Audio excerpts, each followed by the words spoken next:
I am Mr. Obsidian. Prepare yourself for the Man of Black.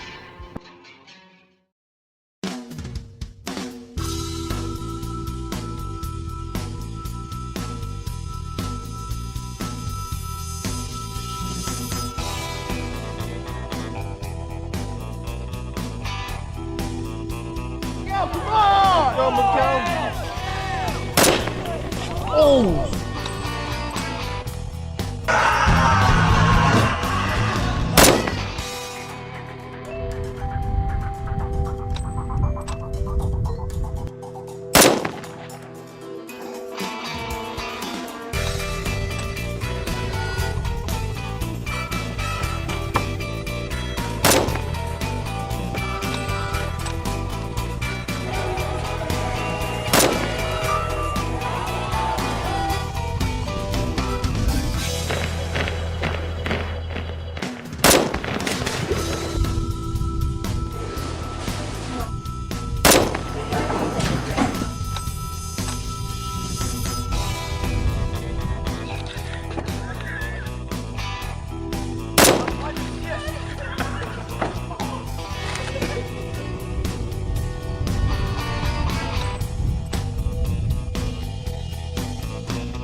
A would-be board of directors of the world.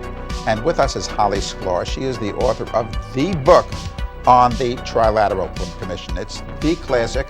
It's called Trilateralism. Holly, what is the Trilateral Commission? Well, you started to say it when you said would-be board of directors of the world. It's an organization started in 1973 by major corporate executives. People would recognize the name, perhaps David Rockefeller, the Rockefeller family. Corporate executives, bankers, some academics from Western Europe, the United States, Canada, and Japan. It's called Trilateral because it's three-sided, representing Canada and the US on one side, Japan and Western Europe. And they basically got together in the early 70s and said, we don't like where things are going in the world for our interests. The easiest way to think of the Trilateral Commission is these are people who represent multinational corporations or transnational corporations, whatever you want to call them, who see the world as their farm, their mine, their factory, their supermarket. And they want to run the world. And they said, we don't like where things are going now. We've got to get together and have more far-sighted planning so that as we look down the road, the world will be more akin to the way that we want it to go. And we can, of course, get into that in more detail. David Rockefeller sets up the Trilateral Commission in the early 1970s in Midtown Manhattan. I mean, the office is still there. And Zbigniew Brzezinski, who went on to become Jimmy Carter's national security advisor. Right, Brzezinski was the executive director of Trilateral in the early days. Now, Carter isn't just a name. He, in fact, was a member of the Trilateral Commission. In fact, you write about how, in effect, he was sort of invented by Brzezinski. He was kind of invented by the Trilateral Commission to be their candidate for president. Well, they try and have their hands in all corners. That is, that they had heavy influence in the Ford administration. That was where the original summits that now people take for granted, the summits between Western Europe, Japan, and the United States, kind of major powers. Well, that started under the Ford administration. That was one of an early Trilateral Commission priorities to have this intergovernmental planning. And let me just set the stage for a minute, though, because it's very important, because we forget about it now, taking this long view, that in the early 1970s, when heads of multinational corporations looked around, or heads of government in the United States, Western Europe, Canada, and Japan, number one, Japan was not yet as integrated into the management of the world economy as it is today. And there was an intent on the part of Trilateral Commission to bring Japan more in as a more equal power into, in a sense, managing the world collectively, or the world economy. They also looked around and said, there's organizations like OPEC that were exercising what was at the time called commodity power on the part of third world countries. We have almost no sense of that today because they successfully, in a sense, smashed that exercise of independent power on the part of third world nations through commodity power, whether it was oil or bauxite, other things where they were trying to achieve something they called new international economic order, which would have been a more equitable distribution of wealth and power in the world economy. At the time, though, OPEC was a powerful force. It had not yet, in a sense, turned to recycling all its what were called petrodollars or oil dollars through multinational corporations, channeling them into buying military goods from the West and so on. That seemed scary. There were national liberation struggles all over the place in the 70s. Of course, the Vietnam War, but also in Latin America and other countries. The Soviet Union was still a superpower.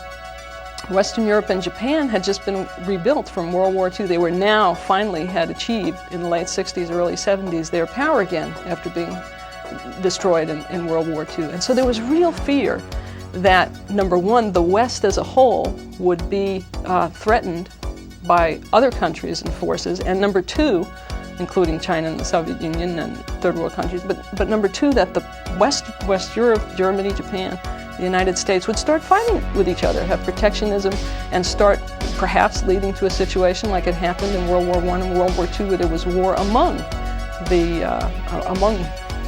European countries, for example, or between Europe and the United States and Japan. And so they wanted to act as a glue to cement an alliance in the West and Japan, to cement an alliance of the major capitalist powers against the Soviet Union and China and third world countries, oil-producing countries and so on.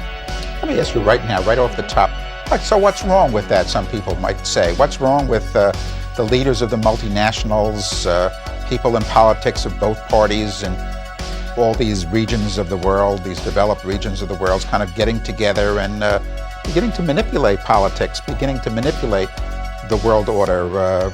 I mean, maybe that's not so bad. It's better than, because of nationalism, all kind of wars and all kind of conflicts, it's better than fights over trade and tariffs and so forth? Well, people have been manipulating, of course, governments and the world economy for a long time. There were organizations that still exist that predated the Trilateral Commission that had heavy influence, for example, in setting up the post-World War II world that we know. Organizations like the World Bank or the International Monetary Fund, the United Nations, bodies that came out of a lot of planning by organizations like Council on Foreign Relations, which was a U.S. body, or the Bilderberg Group, which was a European. There have always been what I call elite planning institutions. Trilateral Commission took it one step further by incorporating Japan into this elite planning. Now, elite planning in itself, you say, well, what's wrong with elite planning? Well, if you're in favor of where they're going, one could say nothing. I happen to believe that organizing the world in the interest of the private profit-making interest of global corporations is not good for most people. It's very good for some people. It's very good for the Rockefeller family. It's very good for people who are heads of major corporations and so on. But for the most part, it's bad for the environment of countries throughout the world. It's bad for wages of workers in the United States, as well as the third world, as well as Europe, as well as elsewhere. In other words, the intent is to organize the world globally in a cooperative way, but for the interests of a very few people. I have nothing at all against working cooperatively to solve global problems, but I would like to see it done in the public interest, in the interests of the majority of people of the world, and not just a few. And I think there's nothing wrong with democracy where people vote their leadership as opposed to a small cabal of people kind of meeting and setting public policy. Well, they try to, and I think we should emphasize this point. This is no conspiracy in the sense that people get together behind closed doors and through, in this day and age, some computer manipulation and some payoffs to a few people, they end up running the world and setting policy. They don't have that kind of influence. They have influence on people in power, and they try to have influence over government policy in all areas and so on. But in no way is it a controlling total interest. But in terms of shaping the direction, they have a lot of influence. So it's influence, but it's not total control, and there's a distinction there. Right. So when I look at where the world has come and gone over the years, I can say they did a lot of what they achieved. The Soviet Union is no longer the Soviet superpower that was against them. It's the It's integrated back into the world economy. China still calls itself communist, but it's integrated back into the world economy by and for global corporations. National liberation struggles, almost all dead or destabilized, very few exceptions. Did a lot of what they achieved domestically in terms of lowering expectations in Europe and the United States, expectations of wages and expectations of what people deserve in their life in terms of social security in the broadest sense.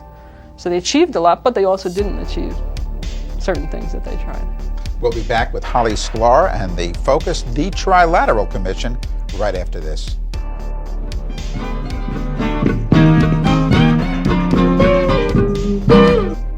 Since 1974, Plenty International has been a valuable tool for people who want to lend a hand, but in ways that are effective, respectful, and appropriate. Much needs to be done, like installing running water for Mayan villages in the highlands of Guatemala, helping Native Americans develop home gardens, and working for the improved nutrition of children in Nicaragua. Plenty fields volunteers from all walks of life, and recognizes the interdependence of all living things, and works to promote economic fair play, cultural diversity, and a livable environment. If we put our minds, hearts, and hands together, we can do what needs to be done. For more information, please write Plenty, P.O. Box 2306, Davis, California, 95617, or call 916-753-0731. The dump site we're proposing is perfectly safe, trust me. The people who tell you that nuclear waste dumps are safe are stretching the truth. Trucks carrying radioactive waste will be traveling through our neighborhoods, so no area is safe. As for our track record, accidents will happen. Keep you alive. Clean it up. Nuclear waste, the problem is bigger than you think. I dreamed all of the animals would be safe forever. I dreamed our water got clean again. I would like more trees to grow. And the ozone layer will get strong again. Fish are neat and I don't want any of them to die. I dreamed our earth will get well again. Because everyone who lived here started doing things to help it. Help our planet to get better. Earth Day is April 22nd. Back with Enviro Close-Up on the Trilateral Commission, and Holly was speaking about the way the Trilateral Commission works. And it, in fact, is not some kind of conspiratorial group meeting in some back room. It functions quite out in the open. It's quite amazing. And if you just write a letter or you give a call, let's throw the address on the screen. This is where the Trilateral Commission is on 46th Street in Manhattan. Just call them up or write them a letter and say that you'd like to be on their mailing list, you'd like to get copies of their publications, and they'll send you all these publications, magazines, books, reports. Subscription. You got to pay for it, of course. They are into money. But it's utterly amazing what you get back. I mean, this, for example, is the most recent membership list of the Trilateral Commission. And applied paranoia, friends. I mean, here is the current administration, the Clinton administration, listed as former members in public service. And he has everybody. Here's William Clinton, former member of the Trilateral Commission, now in the White House. William Henry Cisneros, U.S. Secretary of Housing and Urban Development. Warren Christopher, U.S. Secretary of State. In fact, not wrong, Holly, every Secretary of State since the Trilateral Commission began virtually has been a member of the Trilateral, or a former member? Baker is probably the exception, but Kissinger, not Brzezinski, but matter of fact, I think of them as Secretary of States half the time because, of course, they played that role. Cyrus Vance was Kissinger. Brzezinski wasn't Secretary of State, but National Security Advisor. And it goes on and on in terms of Clinton people. David Gergen, he's just left. He kind of spanned both Bush and Clinton. And Bush, of course, was a very, very big Trilateral Commission person. John Deutsch, you see him on TV a lot now, U.S. Undersecretary of Defense. It goes Walter Mondale, U.S. Ambassador to Japan, and of course we know his background as Vice President under Carter, who was as you note, one of the most important presidents who had this background in the Trilateral Commission. What does this mean to the functioning of American democracy, Helen? Well, in some ways, it means that democracy is in the United States. We don't really have a real democracy. That is, that it's not a democracy in the sense of a participatory democracy where people get to exercise their opinions, and then their representatives represent those opinions, majority opinions, and then they are held accountable when they don't carry out, in a sense, the wishes of the people. And I'll give you a couple, maybe the best example when it comes to understanding the influence of the Trilateral Commission. It might have been a great surprise to people. Why is the first example of bipartisanship after the recent election, in which clearly there was a repudiation in the sense of Clinton administration in many ways, but the success of the GATT treaty and its success of the World Trade Organization, but the bipartisan, very bipartisan approval of GATT, and before that NAFTA. Now, no one could argue that both against NAFTA and GATT were arrayed a tremendous amount of force of public opinion, as well as trade unions, environmental organizations, women's organizations, all sorts of people who, if you add them up, represent the majority of the country. You know, one of the tricks that multinational corporations, global corporations play is to use the term national interest when it comes to business, and to use the term special interest when it comes to people. Now, it's ludicrous to talk about special interest when it comes to women, blacks, Latinos, people of color in general, working people. When you add that all up, it's by far, of course, the majority of the country. And I'm including with that, of course, working white men and so on. Poor people. They add up to the majority of the country. They're somehow called special interests and suspect. But business, which represents, well, very private international business, which represents less of the country, is called the national interest. At any rate, GATT and NAFTA, of course, passed, even though that did not reflect what one would consider either the democratic expression of opinion in this country, or in a lot of ways the world. I mean, it was not good for people in the United States. It wasn't good for people around the world. It was good for again, the interests of global corporations. And you just document this so beautifully. The technique of the Trilateral Commission is not to favor one party or the other, but to penetrate both political parties. So there it was, so closely allied with George Bush and that segment of the Republican Party, and then so closely allied with Carter and Clinton. I mean, the deal is to give the American public really very little of a choice. You have row A or row column B, and both often are linked to the Trilateral Commission. Right, on the big issues. That is, that what they try and do, and even in the case of Reagan, where there was some fear about, from their perspective, where would Reagan go? Would he do hard line, for example, to the Soviet Union, whatever? On the big issues, NAFTA, GATT being, again, good examples, they try and make their influence felt and count. And like I said, it hasn't been successful in every area, and in some areas they would disagree, certainly, with some things that had been done.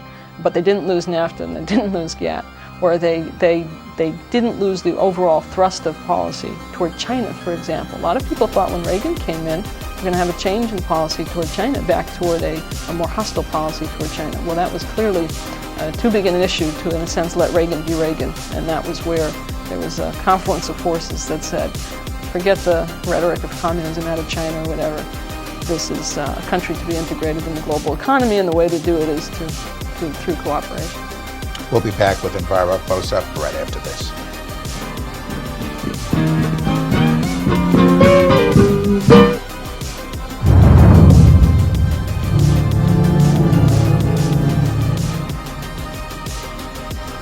Don't worry, the safety valve is absolutely reliable. There is no need for concern. And anyway, once it's there, we might as well use it. Trust us.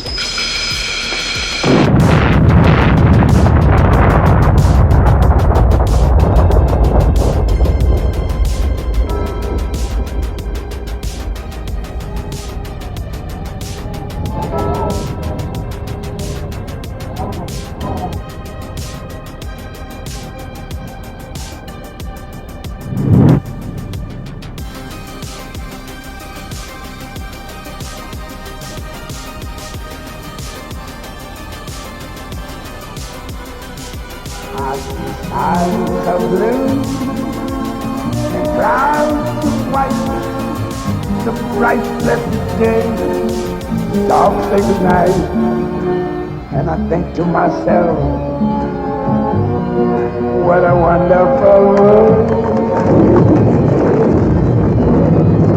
If you're not recycling, you're throwing it all away.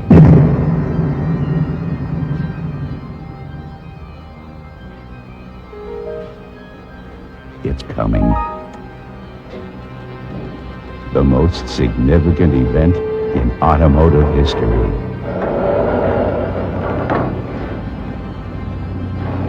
It's coming. The end of the age of the automobile.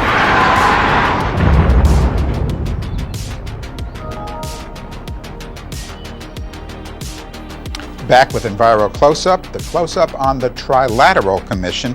And again, the documentation, the publications of the Trilateral Commission, it's easy to get, is just calling them up, paying a little subscription fee, and you get it in the mail. And it's not just politicians, not just corporate executives who are the big shots in Trilateral among the several hundred members. And they're all here, of course. I mean, I'm just looking at a list of the current membership: Lee Raymond, chairman of Exxon Corporation; Joseph Gorman, TRW Corporation, what just goes on and on. Chase Manhattan Bank chairman, Thomas Lebrecht. But a lot of media people here, too. Here you have Catherine Graham of the Washington Post Company, really high on the list. Here you have Gerald Levin, chairman of Time Warner. Here's Albert Schenker, American Federation of Teachers. I mean, they kind of get all the opinion makers. They get all the opinion molders. They get all the leaders, so to speak, together. That's really something, no? Well, a lot of them, yeah. That's what they try and do. And they try and, of course, see in advance who's kind of a young and up-and-coming politician. And so Jimmy Carter in his day and Bill Clinton then after that. How did you get into the Trilateral Commission? What spurred you to this enormous amounts of research on the commission? Well, I like to take the view that if somebody's planning something for the future, it's good to know what they're planning.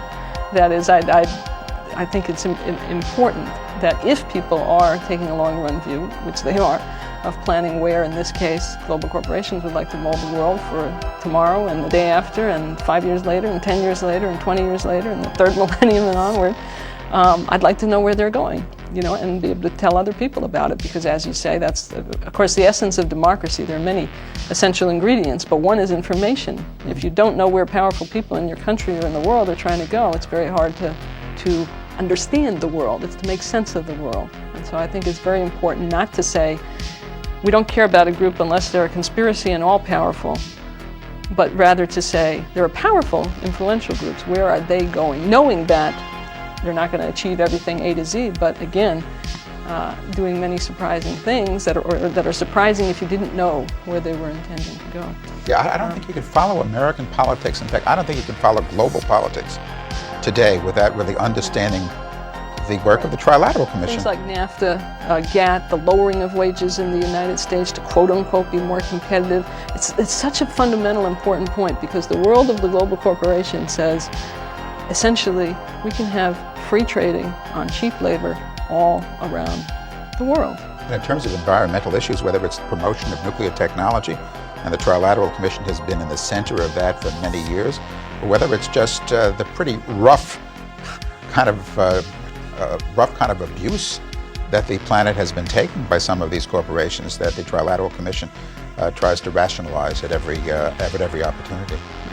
There's the Trilateral Commission, the key to our current day. Be back with Holly Sklar on the Trilateral Commission right after this.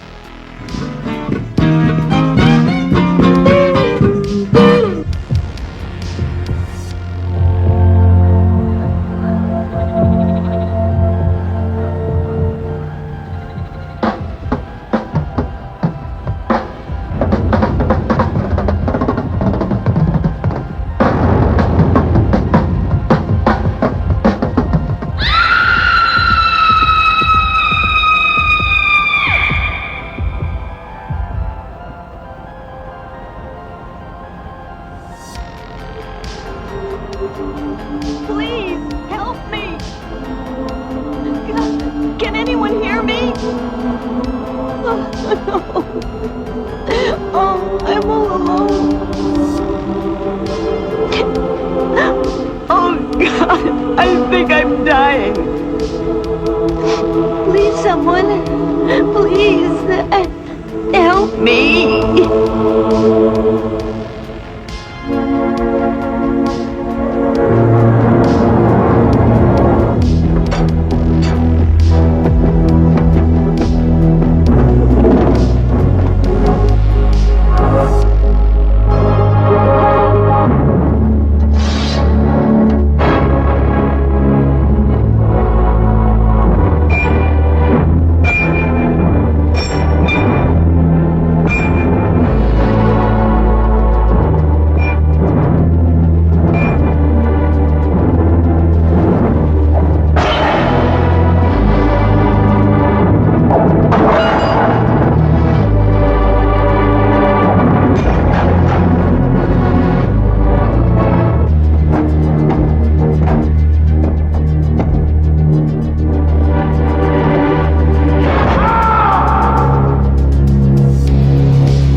Holly Sklar, the bottom line for the Trilateral Commission.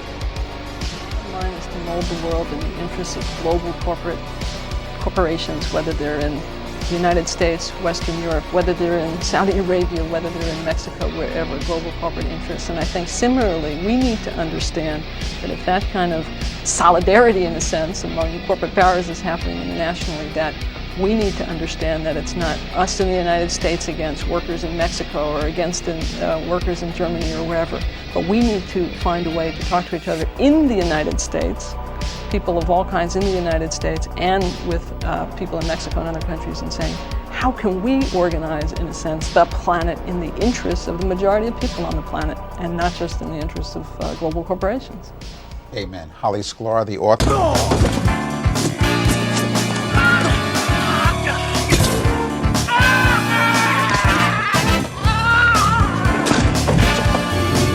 What does it take to change the essence of a man?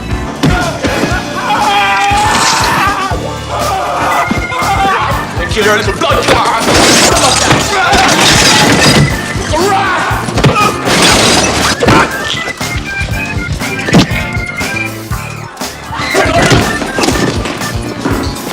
Banana.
Stop this motherfucker, he's crazy. Where's my piece? He ain't nothing. Take him out. This motherfucker's crazy.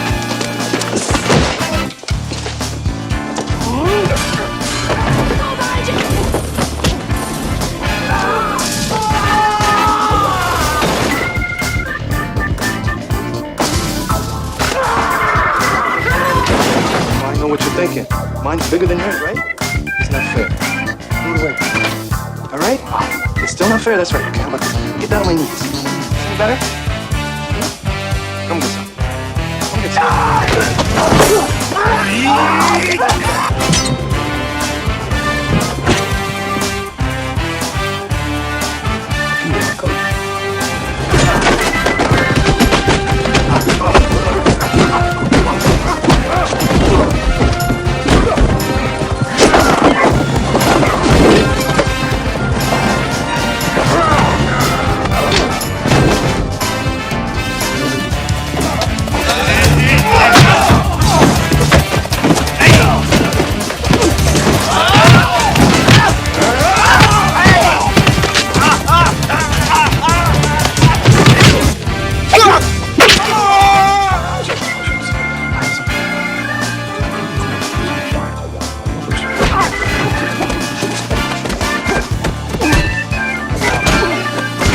taking the best shot. Here we go, Mr. Big Balls. Has anybody ever told you what a pain in the ass? All the time.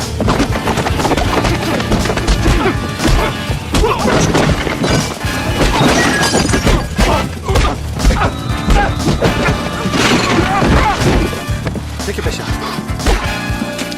Is that the best you got, boy? That's the best you got. I'm just gonna have to kill you.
I am Mr. Obsidian. Prepare yourself for the Man of Black.